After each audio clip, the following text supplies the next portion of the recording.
Hey, we're live. Hey, thanks for having me. We're the Hello Snarky there. Sisters. I'm snarky. Diana. That's We're going to get Lisa. snarky. No, we're just thinking snarky. This is Okay. Thom Shepard. He's our guest today. You're going to love him. But first, we're going to play our theme song. Awesome.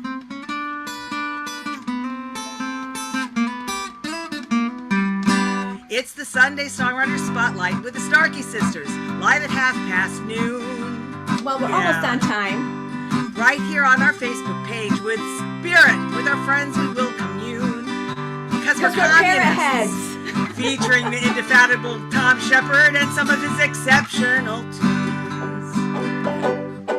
Well, Tom is just a treasure. Well, in music, he's quite lettered. Well, isn't it noted when you're a musician? That's right. A songwriter's writer. Yeah, you better get him for your record. If you want it to be any good. And the co-president of the Redneck Yacht Club. It's the amazingly talented Thom Shepard. Thank you. Wonderful. Thom, you're Hello, coming to us welcome. from Idaho. And I Idaho, won't tell you yes. any of the bad jokes I know featuring I've heard 'em Idaho. all. Yeah, I'm North sure you Idaho. have. But you're North from Idaho. Sandpoint, North Yeah. Idaho.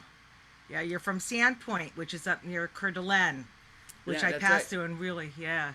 So Yeah, he's in Pacific time. You're not in Mountain time. You're in Pacific time. Nope. It's 9:30. 9:30ish. And you set your clocks ahead. I So did. that's I was good. so worried about it. It's like figuring out algebra. You know, like okay, if I go to bed at this time and I set the alarm and I hope that my phone automatically goes to the right time zone, what time will I have to get up to do the show? Right. And what time if the iPhone fails, then what? Right? Exactly. Right. I have a backup. I have my good old watch right here. And all I know is to move it 1 hour forward. That's all you have to do. Yep. Well, I wanna give everyone just a brief little bio of you, okay? Okay. A veteran of Nashville's Music Row, the mind-blowingly talented Thom Shepard has written 5 #1 singles, including Redneck Yacht Club and Riding with Private Malone.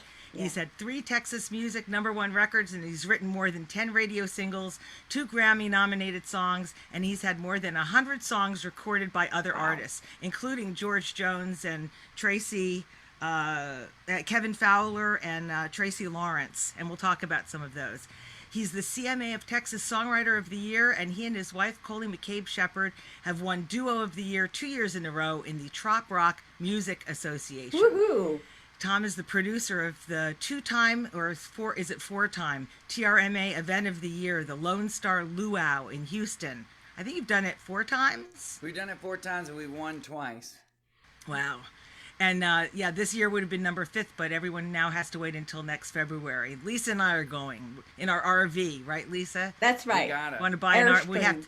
in our Airstream in our teardrop trailer. I recommend something that doesn't have a motor in it. Something that you could pull with a reliable vehicle. Oh, or a donkey or something. So get a camper.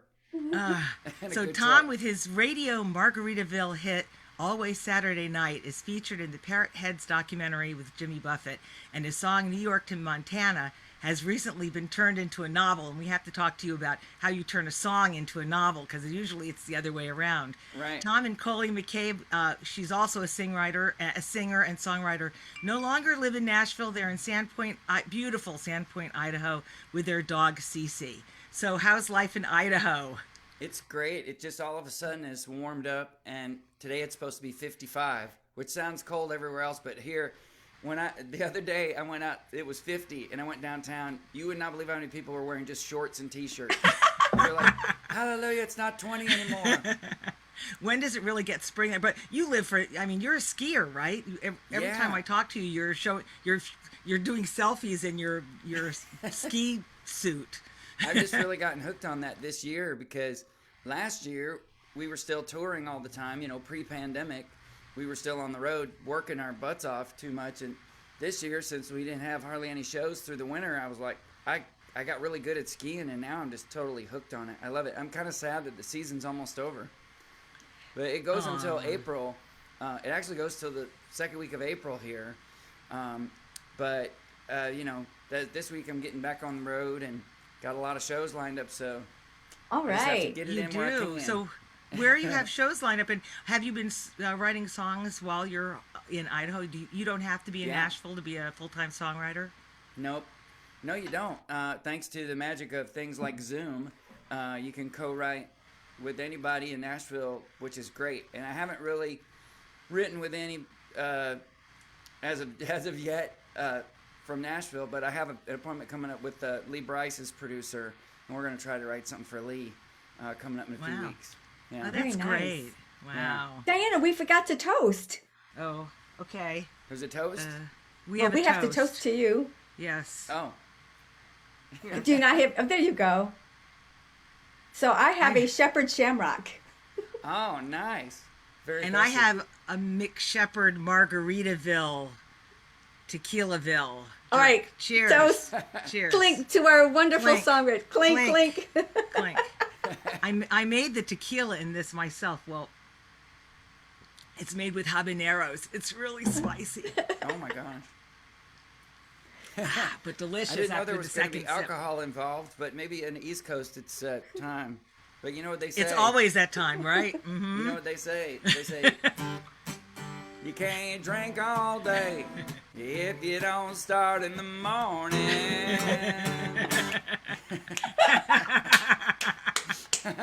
Exactly. It's true. So where are you going to be playing? So you had any gigs the whole year, and Yeah. how's it opening up for you?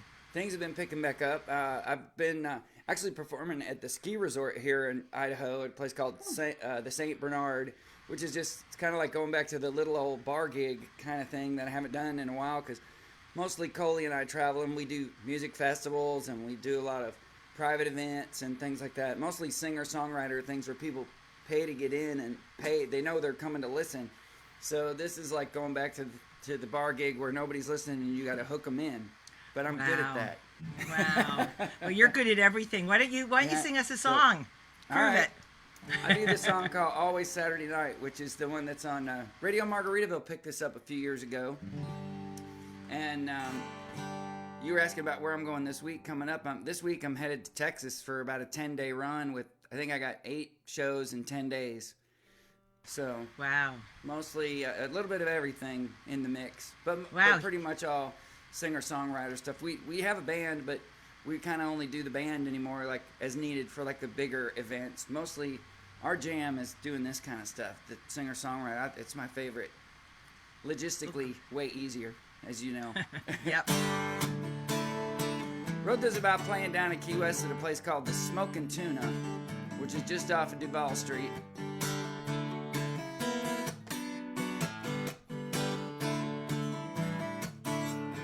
Wheels down on the ground.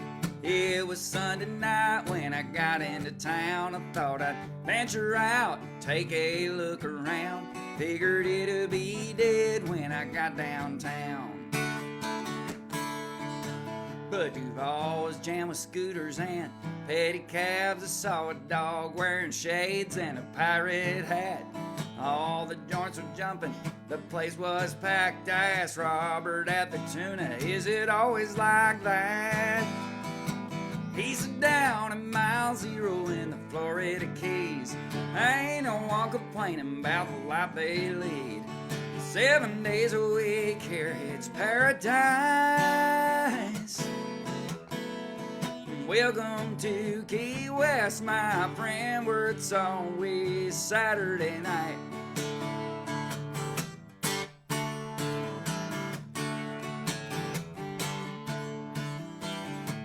Now at the Sunset Tiki, Clint sings and plays guitar, and he never puts any miles on his car.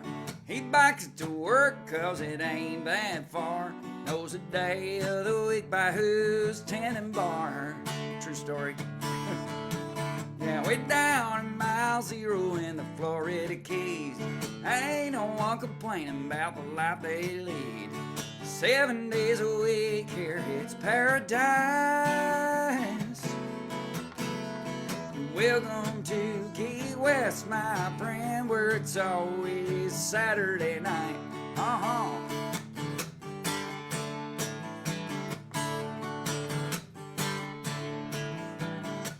Well, it's a never-ending party going every night. Is it Wednesday? Is it Thursday? Hell, I lost track of time. I got a little drunk and I missed my flight, so I guess I'll have to stay here, but that's alright. Cause way down at mile 0 in the Florida Keys, ain't nobody bitching about the life they lead. 7 days a week here, it's paradise. Welcome to Key West, my friend, where it's always Saturday night. Welcome to Key West, my friend, where it's always Saturday night.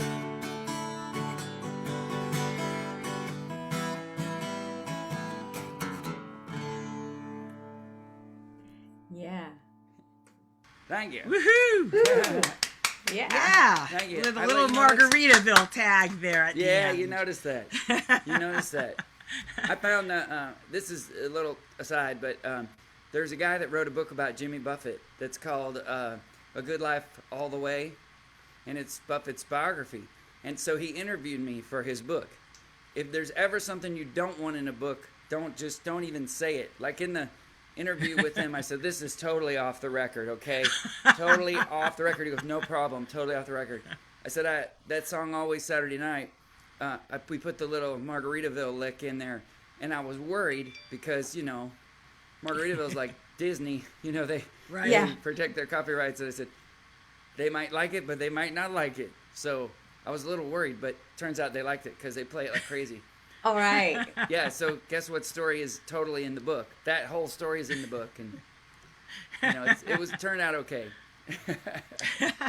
Have you ever been- written? I Have was you written gonna ask you- anything? Yeah, go ahead. Lisa. Have you been to Key West a lot? Yeah, quite a bit. We do an event down there. We play at an event that's called the Meeting of the Minds. We do that every November. It's like where all the Parrot Head clubs, the Jimmy Buffett fans, converge on Key West every November or end of October, and it's just the best. It's the best. That's become our main fan base. Those folks love us, and we love them, and it's great. And before that, I went down there a lot doing the Key West Songwriter Festival, which is all Nashville people. So I've kind of seen it from both sides, the Nashville side and the Parrot Head side. But, the fans make both those festivals. That's it, Yeah. Without the fans, it's no fun, so it's great. So yeah, I've done it a lot. I've played at Smokin' Tuna several times. We've done like a 7-day run there where you play like every day for 7 days, and been to Key West quite a bit. That sounds great. Yeah, I could tell that Parrot Heads. Well, a lot of your songs are about one of Parrot Head's favorite things, drinking, and drinking, And drinking and more drinking. Yes. Yeah. But that's fun. true. It's fun to write those drinking songs. Well, it worked out. I had written a few, and I did my first Parrot Head gig in 2007 in New Orleans in the French Quarter. It was an event called Six String, and it was my first sort of experience doing shows for them. And at that time, I had a lot of drinking songs and not so many beach songs. But the more I hung around with them, the more beach songs we wrote. But we're still not, 100% beach songs. They're just a small part of the big picture of what we do. But those people, I like to say, do y'all know the famous songwriter place in Nashville called the Bluebird? Yeah. Oh, It's sure. a very famous Bluebird listening Cafe. room. Mm-hmm. Yeah, the Bluebird Cafe. It's been on the show Nashville. When you go to that place, they expect you to be quiet and listen. And people think the Parrot Heads, all they do is party. But I say the Parrot Heads are a Bluebird crowd, but with Hawaiian shirts on. That's it. I like that. Very good. Very good. Yeah. Wow. So when the first gig I did for them, I was like, where have you people been my whole life? Because they're just such fans of songwriters. And you guys, you know how that is. Diana, you've been a musician for forever, and playing music in bars, it's just, you want people engaged with what you do, and that's the best feeling. Yep. Even if it's dancing, singing along, dancing, stamping your feet, all of that. That's what Right. makes it worthwhile, really. Okay, I have to ask the question. The song "Drunk I Am." You Yeah. can't you can't sing that song drunk. There's no way. Oh, I have many times. I mean, I don't know. It's like the joke of it is like to sing it right, and if Yeah. you were drunk, you wouldn't sing it right. That's right. I probably do it more drunk when I'm sober, if that makes sense. And there's Yep. been a few times where me and some of my friends have had a drunk off where we see who can do it the worst. Do you want me to do the drunk verse? You want me to do the drunk verse for you? Yeah. Okay. You can do the whole song. All right, I'll do the whole song. I wrote this song in Nashville with a guy named Dan DeMay, and I think he had seen it like on a shot glass or somewhere like in some tourist place, and he said we got to write this. So it goes like this here.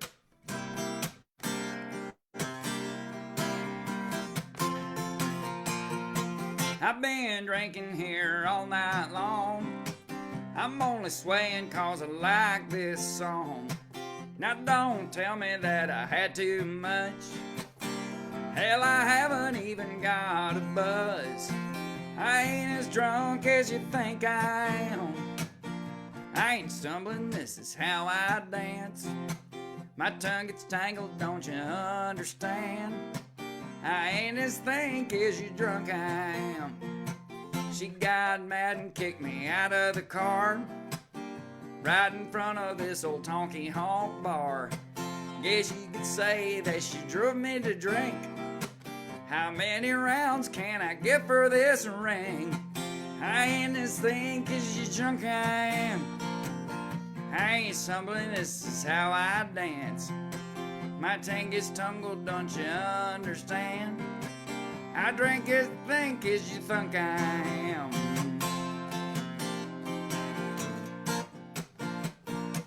I'm perfectly fine.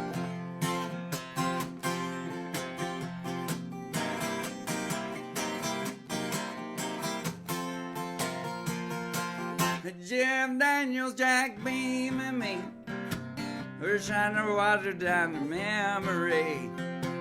Oh, I'm the circuit make a man a fool. Please help me up, somebody move my stool. I ain't the same 'cause you drunk I am. I might stumble, this is how I dance. My tongue is tangled, don't you understand? I reckon that 'cause you drunk I am. And this thing 'cause you drunk I am. I might spumble, this is how I stand. Oh my God, I think I peed in my pants. I reckon it's thick as you think I am. Wait a second, hold on a minute, I misannounced a lyric and I have to start over. I ain't the same 'cause you drunk I am.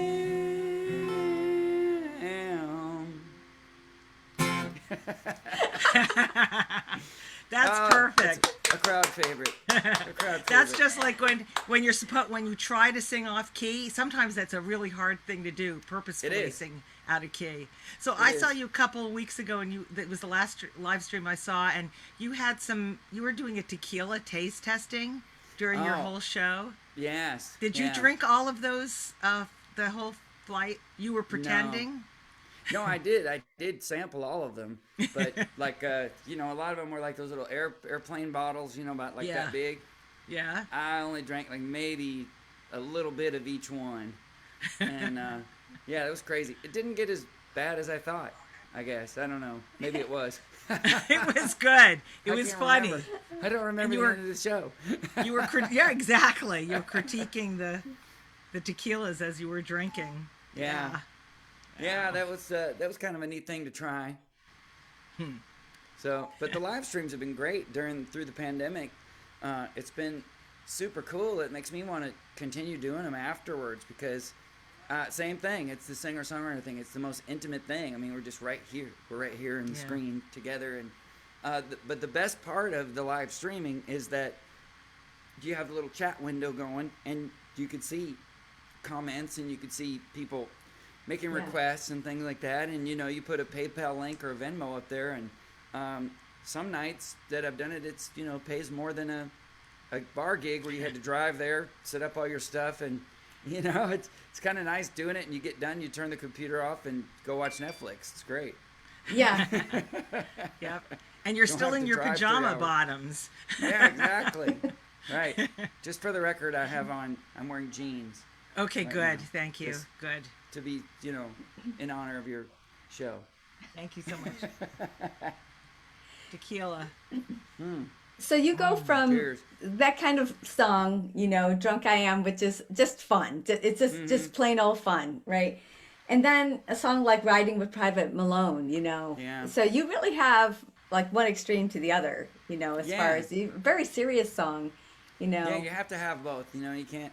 The last thing I want to be is like a comedy act, but I mean that's sometimes you kind of got to do that sometimes to hook people in and get their attention, and then once you got their attention, then you can lay the serious songs on them. Yeah. But that's the best, you know. I mean, just it's so music is so powerful, and writing with Private Malone, that's been a real blessing. That was my first hit as a writer back in 2001. So that song, as of this month, is 20 years old. Can you believe that? Gosh. Wow. No, Yeah. that's amazing. Did you have a specific instance, like something that inspired that song for you personally? Like, Well, I had a music publisher. Well, I'll back up. So I was living in Nashville. I got my first publishing deal, writing songs for a living. You know, I was quit the day job. I ain't never coming back here. See ya.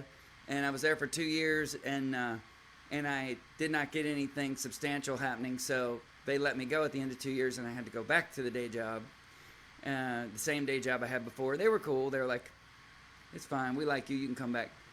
So during that time, my publisher said, "Well, we don't have any more budget, but if you want to still use the building, you can." So I would go over there, and one day he said, "I want to challenge you to write a song just write something that you care about. Don't try to write something that's on the radio or a hit."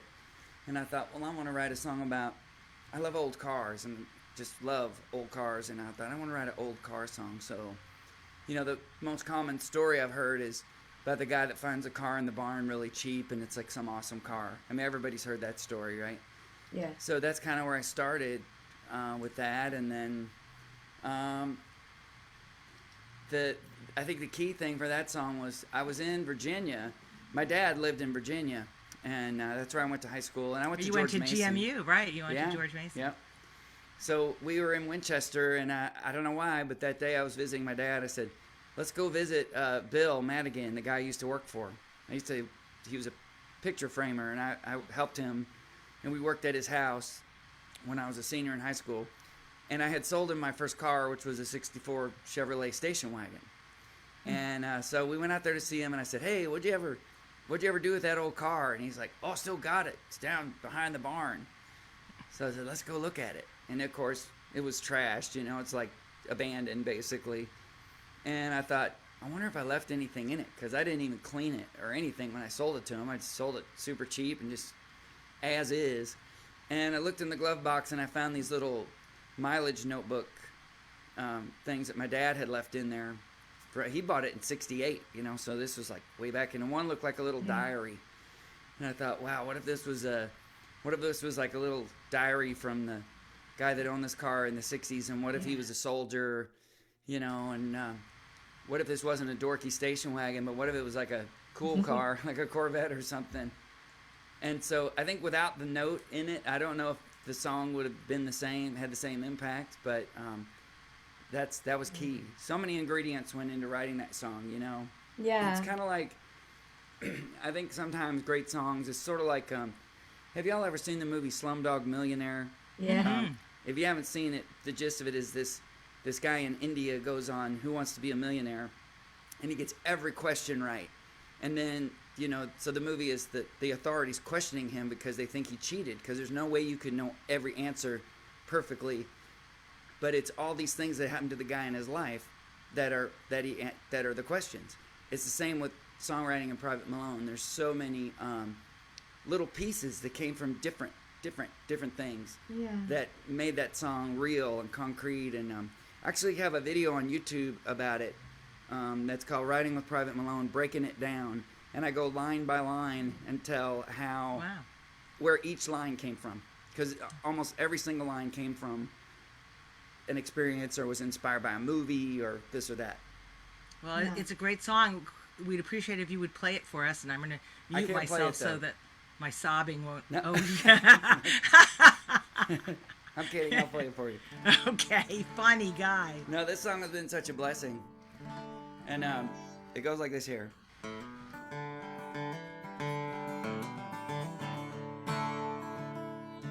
I was just out of the service, thumbing through the classifieds, when an ad that said old Chevy somehow caught my eye. The lady didn't know the year or even if it ran, but I had that $1,000 in my hand. Well, it was way back in the corner of this old ramshackle barn, with 30 years of dust and dirt on that green army tarp. And when I pulled that cover off, it took away my breath, 'cause what she called a Chevy was a '66 Corvette. And I felt a little guilty as I counted out the bills. But what a rush I got when I sat behind the wheel. Opened up the glove box, and that's when I found the note. The date was 1966, and this is what he wrote. He said, my name is Private Andrew Malone, and if you're reading this, then I didn't make it home. But for every dream that shatters, there's another that comes true. And this car was once a dream of mine, now it belongs to you. And though you may take her and make her your home, you'll always be riding with Private Malone. Well, it didn't take me long at all, I had her running good. I love to hear those horses thunder underneath the hood. Had her shining like a diamond, and I'd put that ragtop down. And the pretty girls would stop and stare as I drove her through the town. Buttons on the radio didn't seem to work quite right, but it picked up that oldies show, and especially late at night. And I'd get the feeling sometimes, if I turned real quick, I'd see a soldier riding shotgun in the seat right next to me. A young man named Private Andrew Malone, who fought for his country and never made it home. But for every dream that shatters, there's another that comes true. And this car was once a dream of his, back when it was new. And he told me to take her and make her my home. And I was proud to be riding with Private Malone.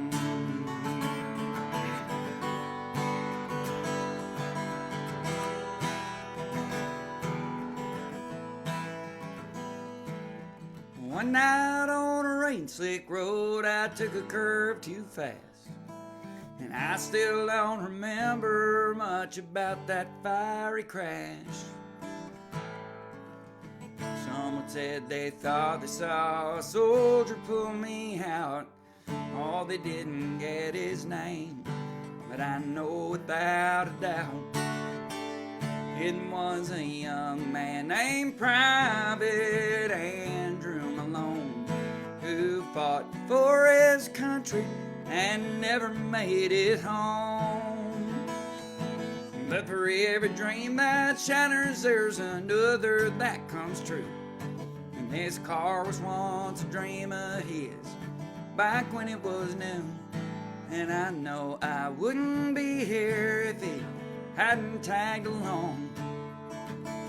Yeah, that night I was riding with Private Malone. Oh, thank God I was riding with Private Malone.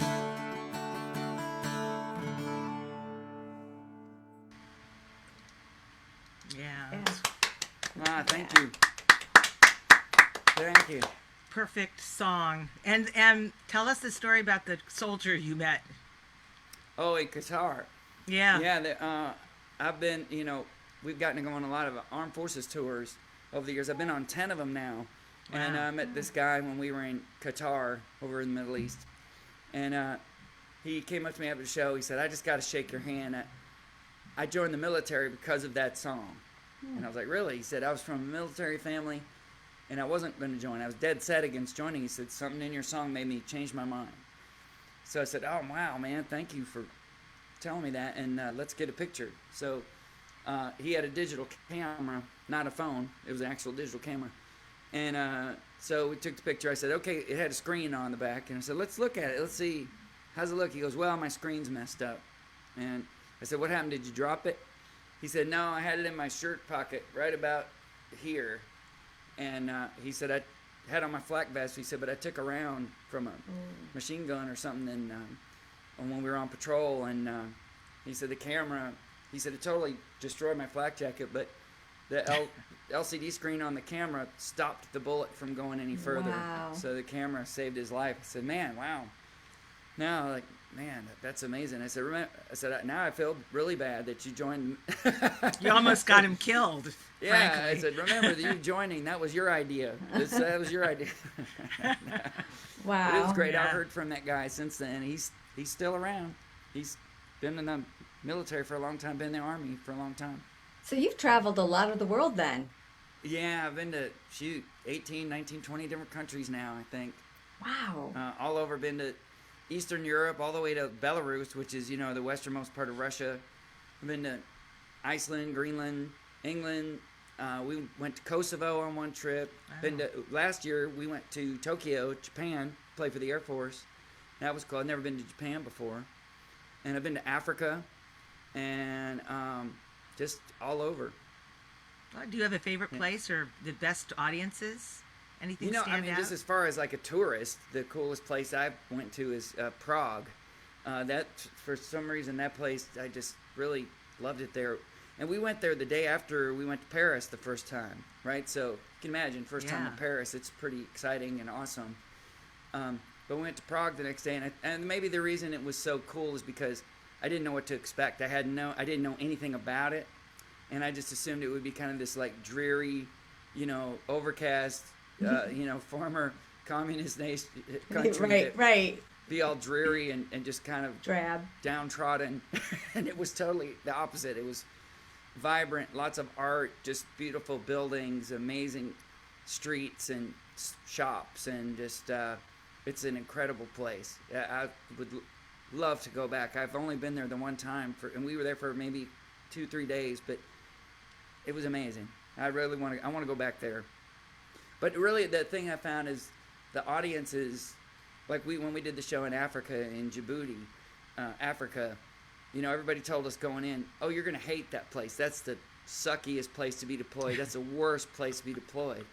But what I found on our travels is the worse the place, the better the show, because those people are so, they don't get entertainment all the time, and they're just primed and ready for music, and that's just the best to bring that to them. So what songs do you think, when you were in Europe, like what songs translate the best? Well, Private Malone, of course, people love that, and we're playing for Americans, so it's not, but I'll tell you a song that goes over in every country, even when we're in Saudi Arabia, and we would sing on stage, and the crowd would sing back to us the song Country Roads Take Me Home, the John Denver song. That is so true, yes. Even in Saudi Arabia, the Arabs knew the words, and that was amazing to me, that they loved it and sang along. And one of the nights we were there, we were in a place called Jeddah in Saudi Arabia, and they asked us, they said, would you like to jam with some local musicians? And we're like, heck yeah, that'd be great. And several of them didn't even speak English, but we got in a room for a couple hours and played songs back and forth. It was one of the coolest experiences ever. I didn't want it to be over with, but we had to kind of do it in secret because in Saudi Arabia they're very strict, with no public performances of music. They're very religious, and these guys, we had to do it, undercover, sort of.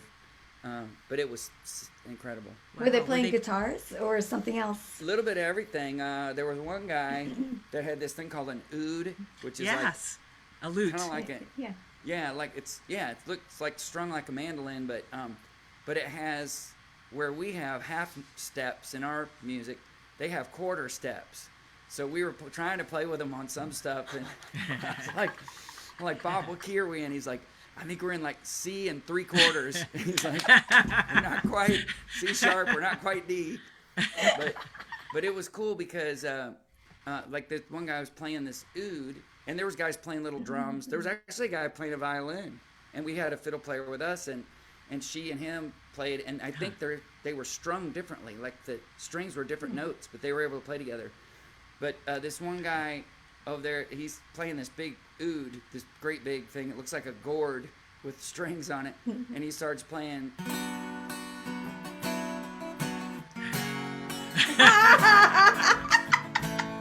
on the oud, in the original key, by the way.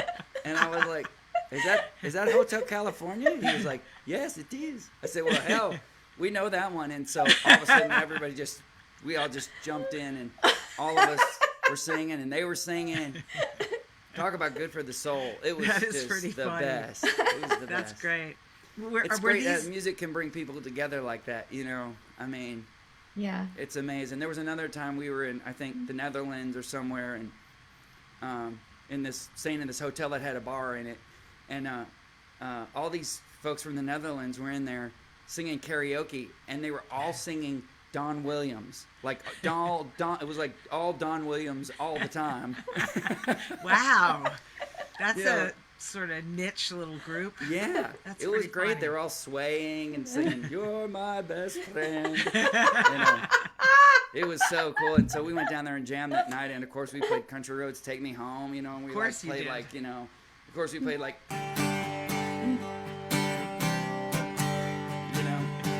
Little Pink Houses and just all that stuff, and just everything from country to rock to pop stuff, and those people just sang along, and then they would sing some of their stuff in Flemish or whatever their language is, and it's just I love it. Speaking of covers, I noticed on your albums, you're a very prolific songwriter. There are a lot, you do most of your originals, but you will be selective about your covers. Yeah. And there was a Glenn Campbell tune that I heard you do, and I was like, oh, Gentle on My Mind. Yeah. And I haven't heard that covered a lot, actually, by someone your generation and everything. Yeah. I love that song. So, yeah, Glenn Campbell to me was a discovery late in life. I didn't really appreciate how fabulous a musician that man and songwriter that man was. Amazing. He was a studio guy. He was a studio guy first. Oh, a lot of people don't know. He didn't really work his way up playing. I'm sure he played some bars, but mostly he was just really good, and he got in the studio system in California, and that's kind of how he got discovered and got a record deal. And my mom was a huge Glenn Campbell fan, and I always loved that song, and I used to play in Nashville on Lower Broadway, and that was one of the songs that we would do, because my band liked doing traditional old school country stuff. And I was there one night, and this guy from XM Radio was there, and he said, I love that version I love your version of Gentle on My Mind. If you record that, we'll play it on Sirius XM. So that's why I recorded it, just basically because he said, if you record that, we'll put it on the air. Excellent. When Campbell died, I loved Southern Nights too, because Jerry Reed taught him that alternating blah blah blah blah blah. That was very cool. So many great songs. There's a really great recording of Jimmy Webb explaining the song Galveston, and how he wrote Galveston, and how when Glenn Campbell recorded it, he did it a lot faster than Jimmy wrote it. Yeah. But then it sort of it goes into this version of Glenn doing it now, and he's or doing it recently before he passed away, and he said, the song settled back over the years. It was a fast, song, and yeah, he said over the years it settled back to the tempo that we wrote it at, and he said it's funny how it's like songs they know what speed they want to go, and if you don't play them, eventually they'll work their way back to where they were supposed to be. Yeah. And speaking of the other greats, you tip your hat to Buck Owens in that cool song. Oh yeah, Buck It Up. Buck It Up. Yeah, I always How about buck it up. How about another song, by the way, because I know you want to go skiing. Oh, soon. sure. Well, what would you like to hear? I've got the stuff we've been talking about is stuff from a record I did called Tonky Honk, which was several years ago, and man, so many things have happened since then. Actually, I've been in Mobile, Alabama this week, working on the new record. My wife and I are starting our next project. So. Oh wow, fabulous! Yeah. We'll play something. Can you play something from that? Something new? This is kind of autobiographical, I guess. This is kind of what we've been doing the last few years. We've done a lot of shows in Texas, and we've done a lot of shows in Florida. And we go back and forth, do that drive, along the Gulf Coast all the way down to Key West and back. And so I wrote a little song about it. It's like this here.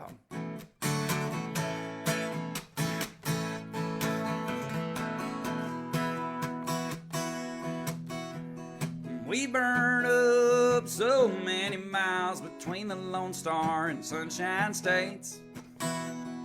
People ask, well, which one do you like the best? Well, man, it's really hard to say. 'Cause we got songs about cowboys. We write songs about the beach. But we ain't just one or the other. I guess we're somewhere in between. I got a Lone Star in my left hand and a land shark in my right. Ain't nothing like a Sarasota sunset or a South Padre Saturday night. Paradise to me is somewhere in between a steel guitar and a steel drum band. One boot in the red dirt and one barefoot in the sand.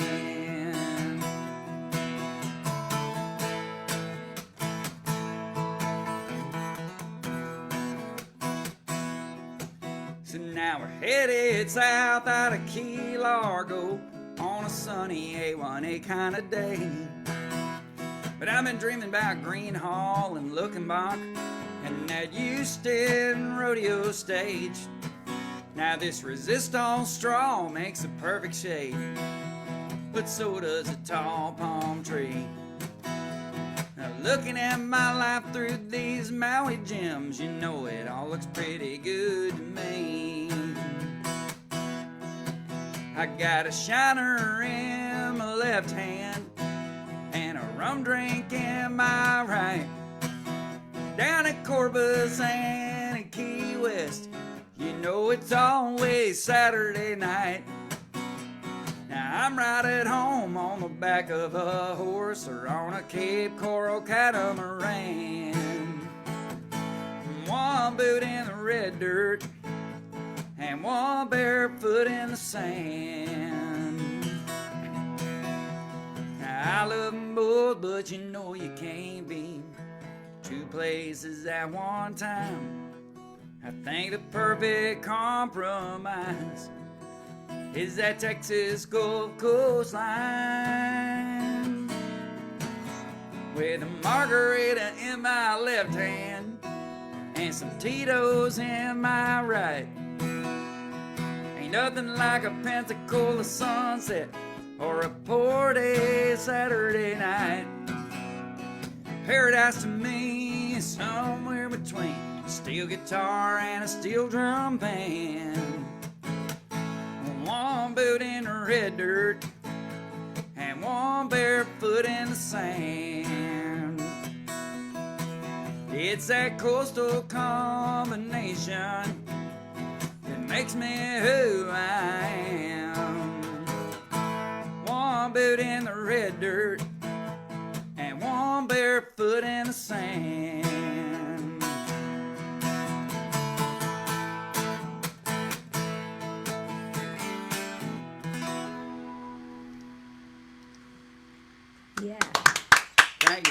I love it. That's my favorite kind of writing is the just autobiographical stuff. The last several years have just been writing about our lives, and what we've been up to, and it's great to share that with people. Then we do a show, I feel like they know us a little bit better.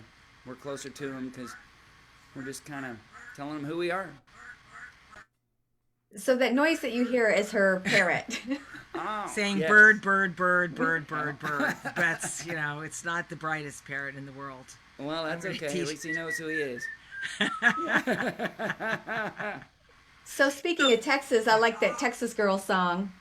Yeah. Oh, that song came from. I went down to Texas to write with Kevin Fowler. He's a famous guy in Texas, Yeah.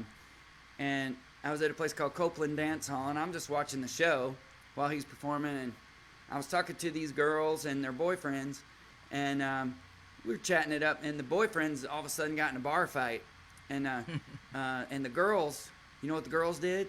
They jumped in and started punching too. I was like, these Texas girls, they're not like other girls. Most girls would jump back and go, oh no.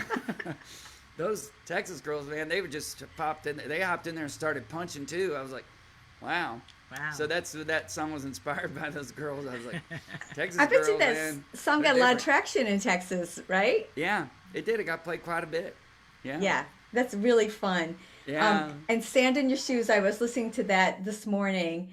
I'm just jumping around here. Sure. Because you jump all over the states. I mean, there's so many, you sing about Minnesota in that song, New York Yeah. to Montana.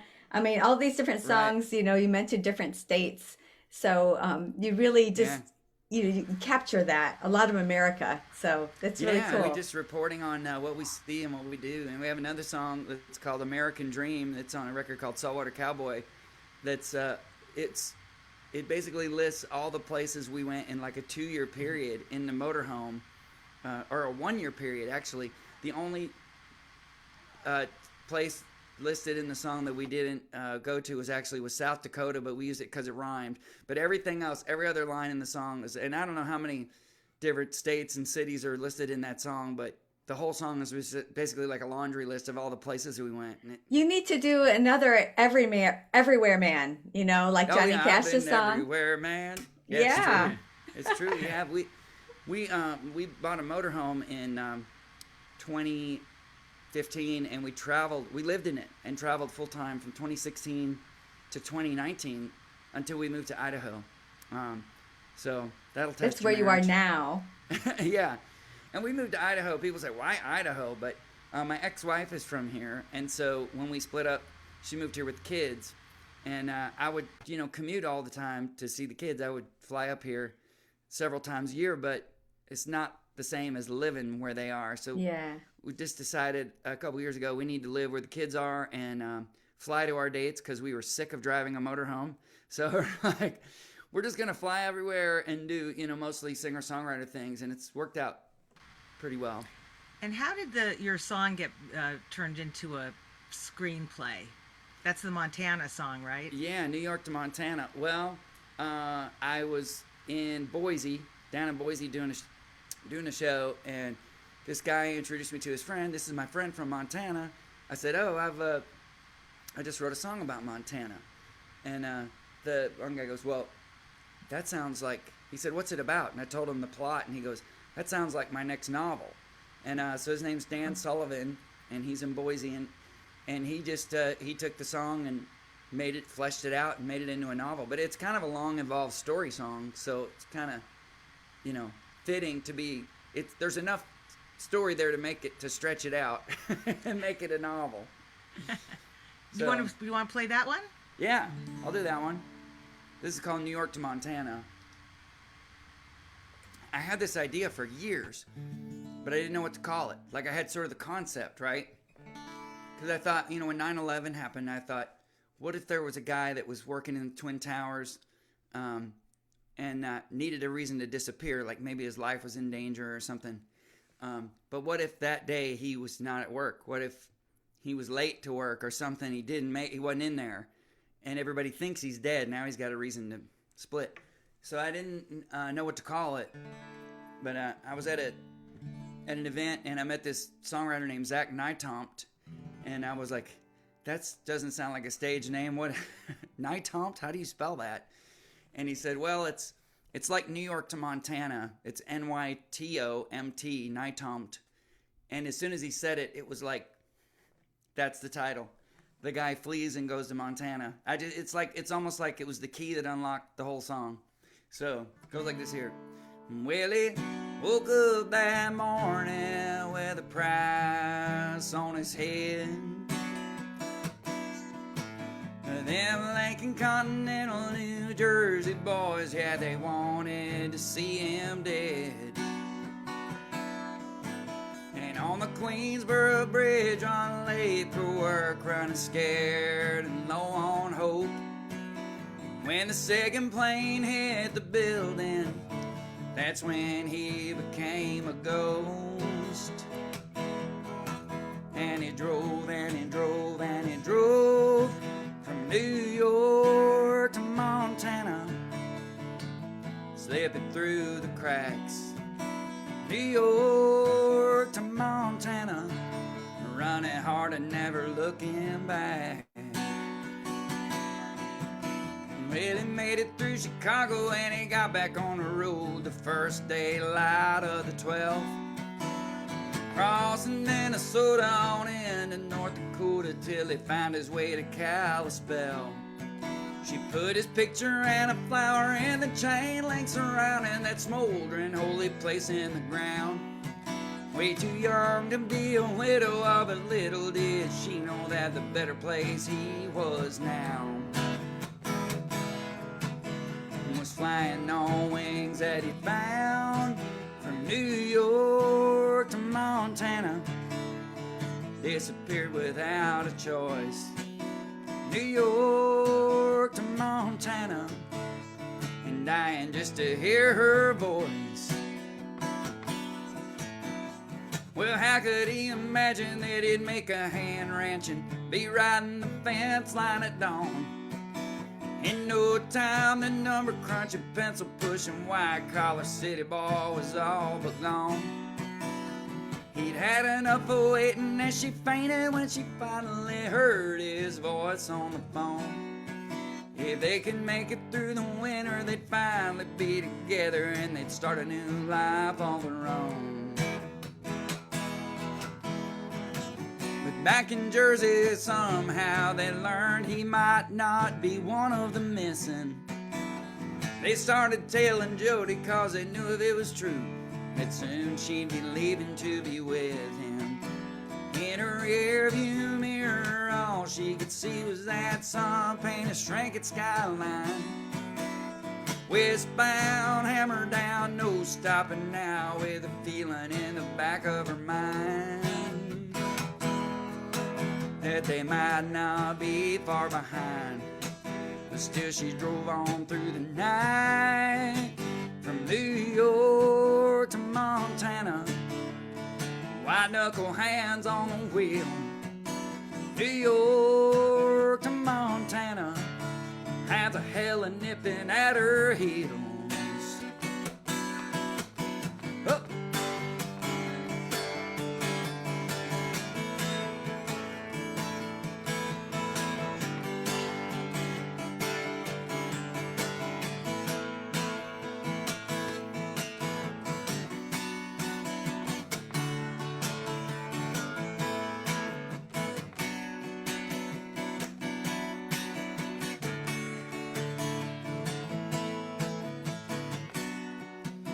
Well, he couldn't wait to hold her every minute. She was closer if they didn't catch up with her first.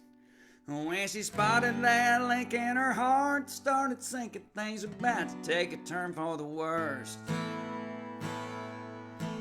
Now that winter it was hard, but in the time they'd spent apart, he'd gotten dead-eye good with a gun. And when those Goombas caught her at the front gate, he picked them off one by one. 3 shots rang out and it was done.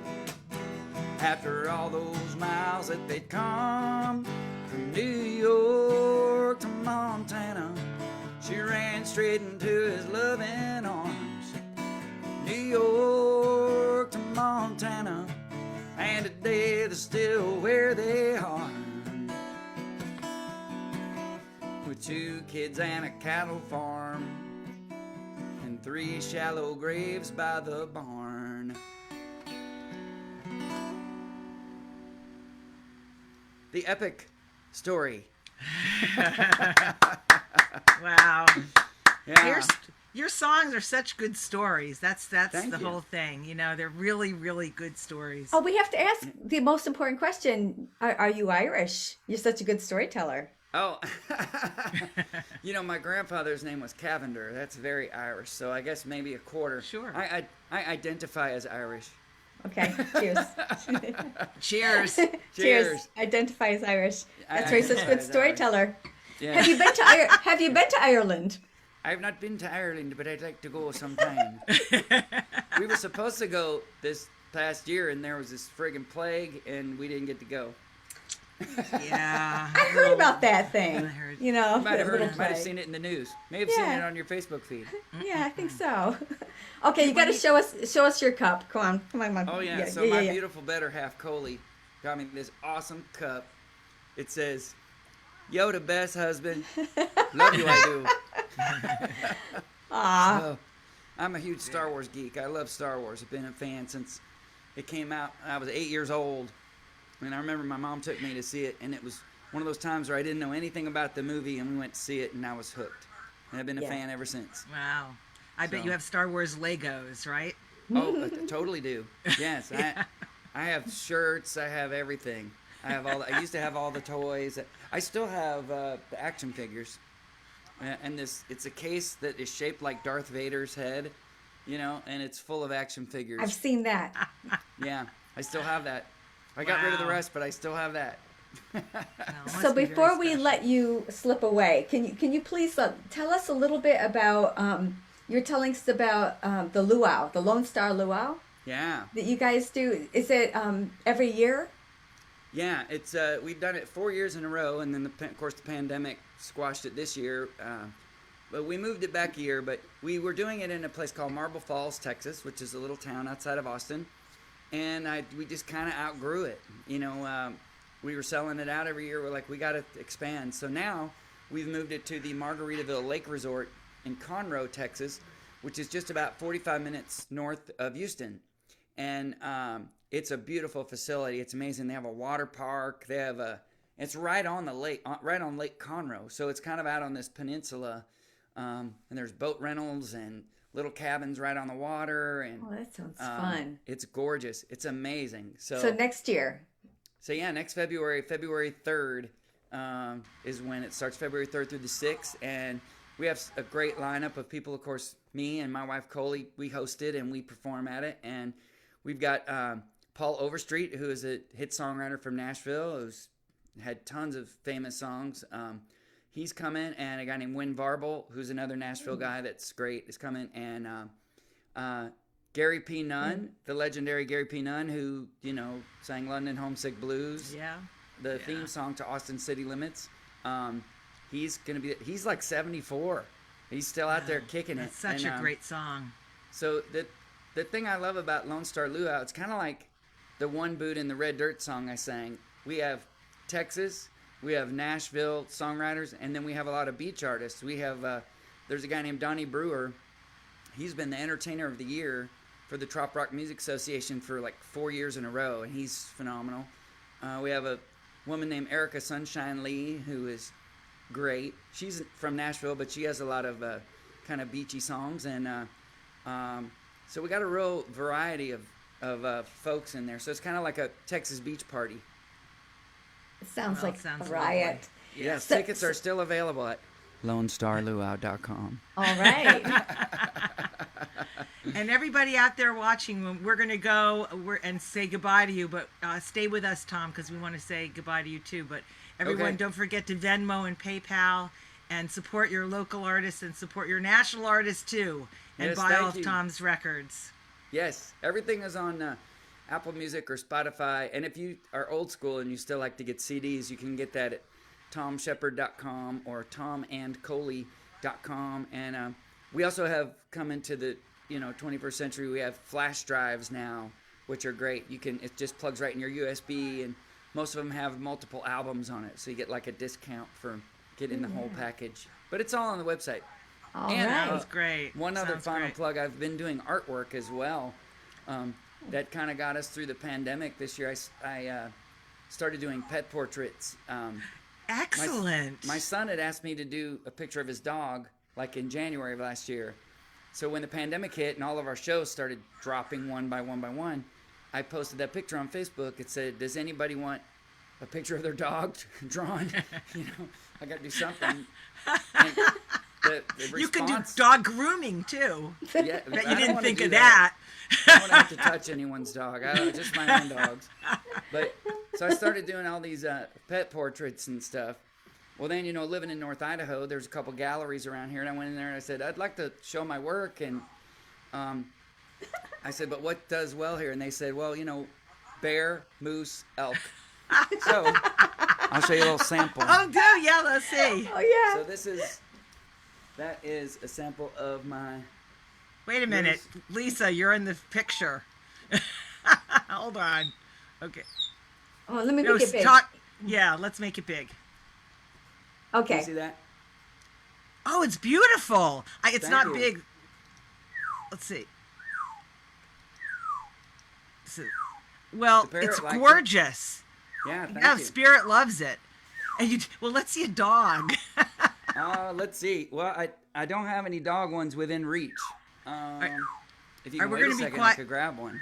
Sure, grab one. Okay, We're almost hold at on. the end. We can wait. All right. Spirit can just Spirit. I'll show you 455. one that's in progress. Hold on. Okay. Okay. We have That's to really figure- good. Yeah, it was beautiful. Gosh. It's just- All right, I'm gonna. Oh wow. I'll mute Now, this one myself of so mine we is can not see him. done, but it's getting there. It's a pug. That's a pug for a guy. So, Diana, you're muted. You guys are muted. That's because we're trying to make your painting large. Show it to us I again. see. Yeah, we're unable to do it. Very good. Aw. That one's about halfway there, but you can tell it's a pug, right? Definitely you can. But yeah, if That's you go to my great. website, there's a link. There's a link on the left-hand side where you can see it. Take you there and show you all the ones that I've done. And I'm actually even working on an artwork that's Private Malone inspired. It's a Corvette, a portrait of a Corvette, and I'm gonna turn it into like a piece of lyric art. Like where it has the Corvette, and then I'm gonna put it in Photoshop and put the lyrics to the song with it. And Wow. so I'm great excited about idea. that one too. Yeah. You're that's so a great talented idea. in so many ways. Oh my gosh. Thank Not you. just a great singer-songwriter, but also an artist as well, a Thank you. visual artist. That's awesome. I've learned being nowadays to be a musician, songwriter, you have to have a lot of different talents. You have to be able to use Zoom. You have to be able to make YouTube videos. To be a creative person, you have to kind of know a lot of different skills. And I've always been creative, so this has been fun doing it. But now the sad part is, the good news is we're getting back on the road and we're getting busy again doing shows. The downside is I don't have time to do art now because we're gone all the time. But it's Yeah. still fun to do both. Get to do both. Well, we're going to thank you say goodbye to everybody Yeah. out there. Don't forget to share this with your friends. Please click share. And we will see you next week. And we're going to sign off now.